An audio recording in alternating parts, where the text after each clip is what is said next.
It's my honored privilege to invite the speaker of the keynote session, Professor Dr. Ashok Misra. Dr. Ashok Misra is a professor in the Department of Mathematics as well as the registrar of the Centurion University of Technology and Management, Odisha, India. He is also the director of the Center of Fluid Dynamics Research established at CUTM, Parlakimundi, Odisha, India. His PhD was on study of different aspects of two-phase flow phenomena from Berhampur University, Berhampur, India in the year 2003. He has published several research articles in national and international journals and has authored two books. Currently, he is supervising six PhD scholars. He has attended and also chaired several national and international seminars and conferences. He has got over 18 years of teaching and 8 years of research experiences. In addition to all this, he received Rashtriya Vidya Samman Puraskar from Economic Growth Society of India, New Delhi in the year 2011. He has contributed towards the design of curriculum for different mathematics courses for BTech, integrated BSc, and MSc programs of Centurion University. It's a great moment for Quest 2020 to have someone like him as our keynote speaker. At this moment, we welcome Professor Ashok Misra to deliver his presentation with us. Thank you. I, Dr. Ashok Misra, welcome all the delegates and participants to the webinar Quest 2020. So today we'll focus on the topic challenging technologies post COVID-19 era. So to explain this topic, I have taken into consideration the 5 key points. Number 1, highlights. Number 2, post COVID-19 scenario and its effect on different sectors. Role of technologies in the fight against COVID-19. Number 4, status of higher education post COVID-19. Especially we focus on this topic. And last but not the least, how to establish an effective online higher education model. So let us first focus on the highlights of COVID-19. The COVID-19 pandemic has disrupted life and lifestyles of people across the globe. Government has enforced lockdowns to curb the spread of the deadly virus. Work from home is the new reality for many businesses as they struggle to operate during these uncertain times. Schools and colleges are conducting now online classes to complete their syllabus. Social distancing is the new norm in grocery stores, and e-commerce companies are making COVID-safe deliveries to their customers. Then, what are the post-COVID-19 scenario and how does it affect on different sectors? First one, work from home scenario. It is possible for a lot of employees to not visit the office and still be productive. Parents can take care of children more effectively when they are at home. Discretionary spendings. So there will be more spending on health and safety and a reduction in another discretionary spending. People will spend on cheaper goods than on expensive goods or delay spending for a while. There will be a trust deficit amongst stakeholders like vendors, customers, employees, borrowers, banks, etc. Banks will have a trust deficit with borrowers. Companies will have a trust deficit with suppliers, etc. Extreme acceleration in the digital economy, that is, home education, home entertainment, home fitness, etc. Next, liquidity and P&L. Good costs such as digitization, technology costs, digital marketing, best employees, etc. need to be insulated and protected.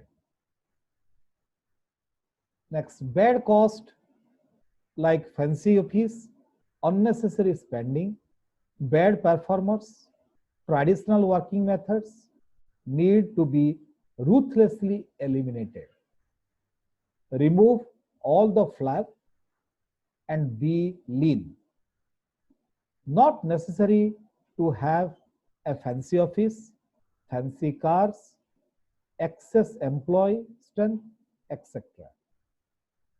In this crisis, there will be winners and there will be losers. Those who reorient themselves, their strategy will be winners. Wholesale, retail, etc. More people will prefer to buy from retail stores where there is a perception of safety. Many will move towards online stores. Wholesale suppliers also need to concentrate on such retailers. Pricing needs to be reapproached. People are looking for cheaper prices or cheaper goods. Then brick and mortar in discretionary spends. Cinemas could take a big hit in the near future. Entertainment could move home. Cafes and restaurants might see some increase in business. Smaller retailers need to send a message of safety. Travel and tourism will take a big hit, so connected purchases will also shift. Purchases that happened abroad will now happen at home, but travel related purchases will drop. Then real estate. Indian real estate economy is sitting on a huge inventory with a huge cost of carry. The industry is highly leveraged with low margins. Unsold inventory is considered as an appreciating asset, but might turn out to be a flawed view. The market was already overdue for a huge reset, which will be accelerated by the pandemic. Next, export business. Exporters need to build trust. They need to live up to promises made. They need to deliver on time and deliver the promised quality. They should not make incorrect promises just to get more business. Then companies. There are two types of companies in general. One is large companies and second category is medium and small companies. In large companies, what happens? Companies are paying the employees even when the companies are closed, because They have reserves of funds that have been built up over the years. Whereas in case of medium and small companies, what happens? They take out the surplus and purchase personal assets instead of reinvesting in the businesses. There are various factors and motivations here.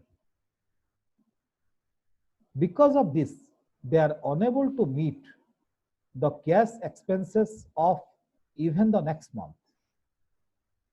They need to have a look at how they can build some business reserves to endure such disruptions.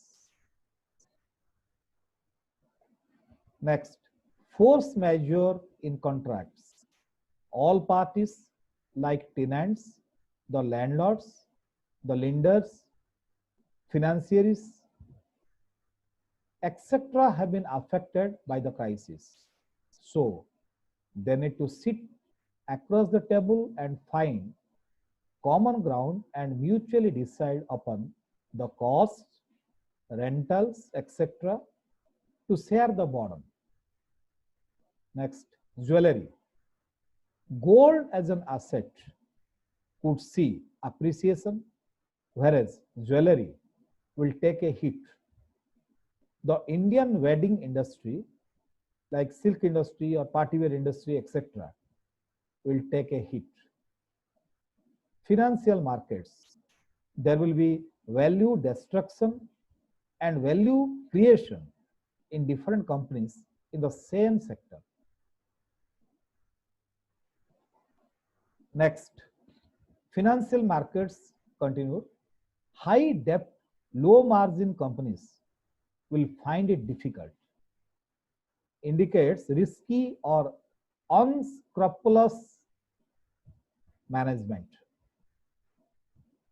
High debt, high margin companies could be rewarded, but caution needs to be exercised, which may indicate sharp or dynamic management. No debt, high margin companies are best rewarded now. Next, we'll focus on what is the role of technology in the fight against COVID-19. The role of technology in the fight against COVID-19 will be key in the post-COVID.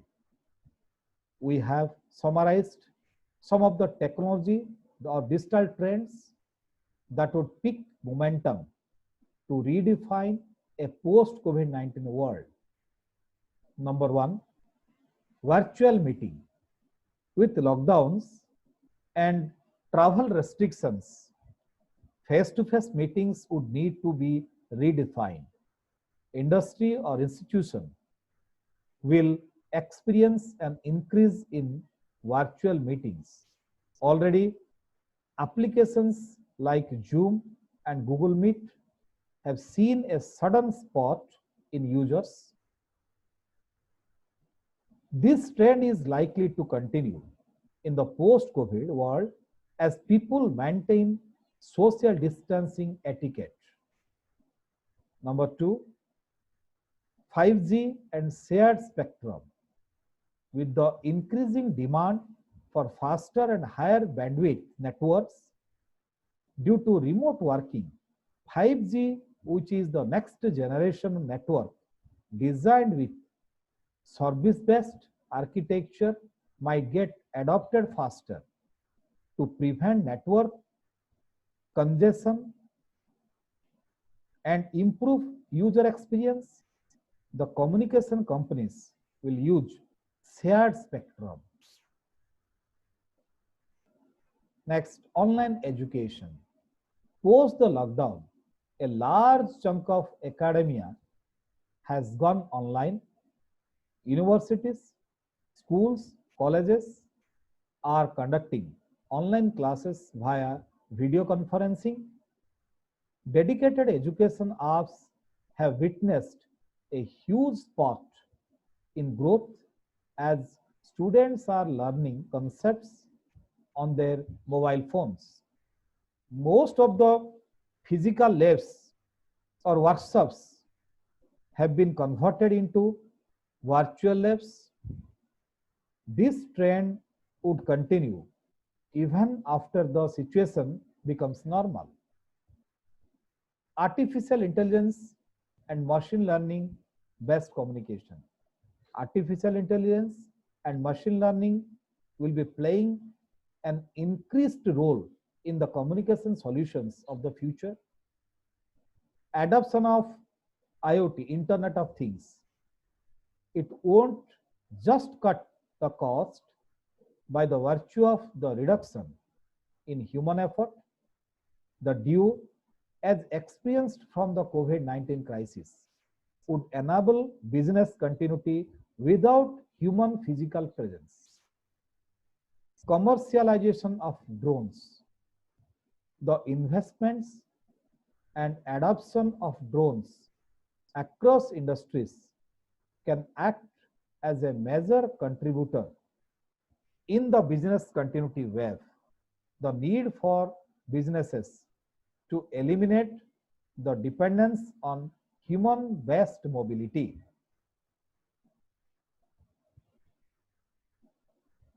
Cloud for business continuity. Companies that have taken the maximum hit due to COVID-19 are the ones that had not leveraged cloud for customers' interactions, workforce collaborations, and operational fluidity. Leaders have started to recognize the incontestable values that can drive for the continuity of a business. Robots will take the job floor. Robots would take the job floors and would perform a mundane job of moving an object, loading a truck to highlight complex intuitive work such as operating a factory based on the inputs from the responses from sensors employed in a connected factory. Human intervention would be limited to distant monitoring through cloud console and camera. Next, remote sensors and monitoring solutions. These sensors and monitors will be installed in remote areas like agricultural fields, oil rigs, remote factories, and warehouses, mines, etc.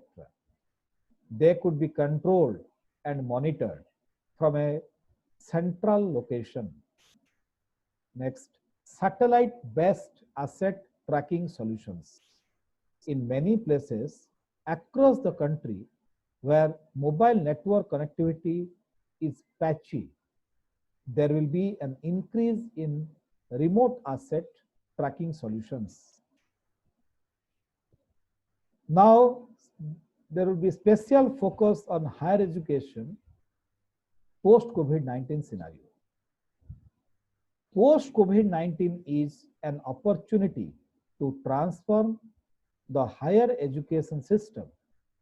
Institutions or universities should utilize this opportunity to transform itself. Curriculum design, collaborations, skill development, and faculty development all should focus on internationalizing higher education. Among many economic sectors, the higher education sector is undergoing a tectonic shift right now.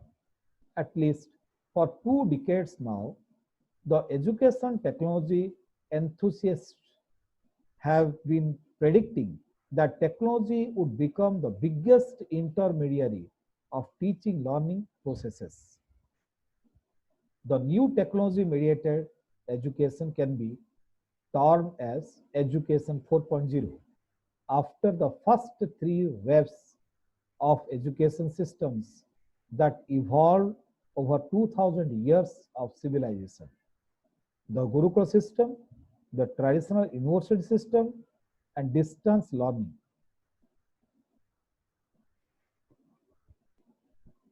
This pandemic has made all the educational institutes across the world to adopt teaching online. Courses as well as examinations are being conducted online. Of course, for countries like India, it is a good opportunity to strengthen the internet connectivity across rural India and to establish a good infrastructure for online education. Of course, even in the post COVID-19 era, offline or conventional education models won't become obsolete. They will survive. However, institutions and teachers will blend the two, that is offline and online, judiciously according to the context and the content.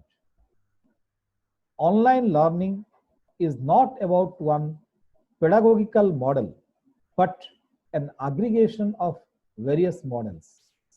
It is indeed a specialized learning science that combines learning psychology, behavioral analytics, content delivery, and assessments to measure individual learners' progress. Next, how to establish an online higher education model which will be stable. In toto, the newly realized need for establishing mature, long-term, and sustainable online education models would depend on the following major elements. Number one, higher education should be redesigned. It should be flexible, more innovative, more international, but more locally connected and socially responsible, more collaborative. Number two, institutions need to spend as much time on the context for the diverse learner profiles as on the content and weave it into the program design. Fundamental structural changes should be made in the curriculum or syllabi, and programs should be popularized to attract students. Skill development should be part of the curriculum. Number four, each course must have theory component along with practice and oblique or project components. Online education does not mean without laboratory experience to students. Skill development needs laboratories, workshops. Most of the laboratories workshops can be replaced by virtual labs, and even some of those can be conducted through simulation. Next, on the research or project front, it is all collaboration and interdisciplinary. Projects needs to be designed through collaboration with other departments so that laboratory and research facilities could be shared. Each teaching faculty needs to be massively retrained and oriented for online teaching learning mode. While there could be content experts or great classroom teachers, but they need to adopt technology oriented or technology centric teaching. They must be digitally aligned. Faculty should be active in research and research publications and gain experience or skills in online teaching. In a way, the learning institutes become virtual institutes. Every student's home becomes his institute. This will reduce the demand for the infrastructure of the institute. Last but not the least, online learning is not a library for video lectures and ebooks that converts class notes into PDFs. Creating high quality digitized learning content must be contextualized to make learning interesting and engaging. Thank you all.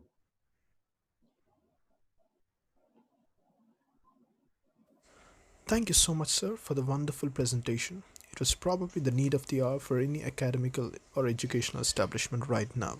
Thank you.